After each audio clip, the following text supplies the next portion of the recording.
चलिए दोस्तों बात करते हैं एक और नई क्वेश्चन के बारे में। इस क्वेश्चन में एग्जाम लेने का अपनी सामान्य गति के 3/4 की गति से चलकर एक व्यक्ति अपने कार्यालय अपने अपने सामान्य समय से 20 मिनट देरी से पहुंचता है। उसके कार्यालय पहुंचने में लगने वाला सामान्य समय क्या है, ये एग्जामिनर मुझसे पूछ रहा है।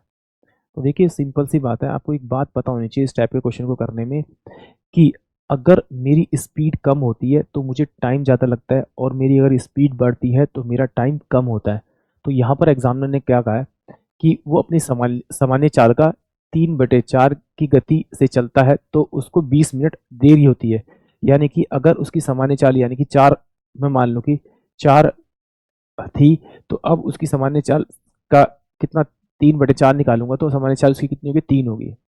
यानी कि ये मेरे पास में स्पीड का रेशियो दे रखा है, और स्पीड के रेशियो को अगर मैं रिवर्स करूंगा तो मेरे पास में टाइम का रेशियो आ जाएगा। यानी कि ये 3 मिनट लेगी तो ये मेरे पास में कितना लेगा, आपका 4 मिनट लेगा।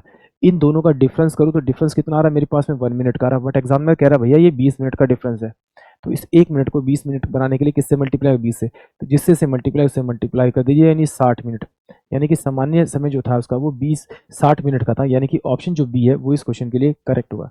एक बार फिर देखते हैं एग्जामिनर ने क्या कहा मुझे यहाँ पर। भाई सिंपल सी बात है, एग्जामिनर ने कहा कि भाई कोई डिस्टेंस था, कोई डिस्टेंस था और मेरे पास में कोई स्पीड थी। तो कहता है कि डिस्टेंस अपॉन में जो स्पीड थी आपकी पहले, उसको आप सामान्य चाल से क्या करता था, कवर करता था। तो यानी कि ये डिस्टेंस अपॉन में स्पीड क्या होगा, ये आपका टाइमिंग आएगा।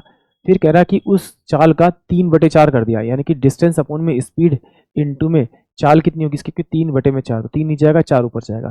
तो इन दोनों का डिफरेंस करने पे कितना आ रहा है, टाइमिंग जो लग रहा है उसे 20 मिनट अधिक लग रहा है।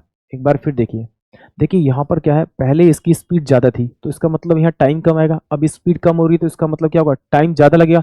तो ज़्यादा में से कमी तो घटाएंगे तभी तो 20 आएगा मेरे पास में। ठीक है, सिंपल सी बात है। तो यहाँ से डी मैंने बाहर निकाल दिया। जब मैंने डी यहाँ से बाहर लिया, डिस्टेंस मैंने बाहर निकाल लिया, तो ये मेरे पास में कितना आ जाएगा आपका, ये हो जाएगा मेरे पास में आपका आपका आपका ये 4 बटे में आपका कितना हो जाएगा, इसमें एक्स को भी मैं से यहाँ से बाहर निकाल लेता हूँ। तो 4 बटे में कितना, 3 हो जाएगा, माइनस का आपका 1 हो जाएगा, बराबर में कितना हो जाएगा आपका 20 हो जाएगा। तो डिस्टेंस अपॉन में एक्स, और ये हो जाएगा आपका कितना हो जाएगा आपका 1 बटे में आपका 3, बराबर में कितना हो जाएगा आपका 20। तो डिस्टेंस अपॉन में आपका स्पीड इक्वल टू में एक्चुअल टाइम आता है कि नहीं, कितना हो जाएगा आपका 60 मिनट। यानी कि ऑप्शन जो मेरे पास में आपका बी होगा वही इस क्वेश्चन के लिए करेक्ट होगा। यहाँ पर देखिए सिंपल सी बात है, कांस्टेंट डिस्टेंस था और स्पीड मेरी वो सामान्य थी, तो उस सामान्य स्पीड से जब चलता है पूरे डिस्टेंस को 60 मिनट का समय लगता है उसे कवर करने में।